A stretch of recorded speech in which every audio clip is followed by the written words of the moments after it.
जी जी जी वादे के मुताबिक ए गिलास लियादा विच शरबत पवादा माइक्रोवेव ओवन से 3 साइज़ां दा सेट है पूरा जर्मनी का है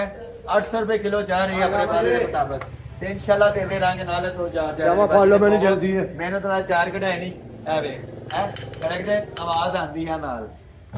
ठीक हो गया 800 रुपए किलो पूरा सेट जा रही है मेरा सोनिया शहजादिया बबर शेरा तू बड़ा मनु तनकीद कर दी तू मनु बड़ा छेड़िया कोई गल नहीं तेन हम तेन तेरी बुढ़ी छेड़ेगी तेरे सोहरे छेड़ेंगे सारी यही बड़ी अल्लाह करे तेरा ब्याह होए ठीक है ते तेन कोई छेड़न वाला आवे अल्लाह नसीब करे चलो पूरा हो गया पीछे भी ख्याल करे हो जो उठा लो पीछे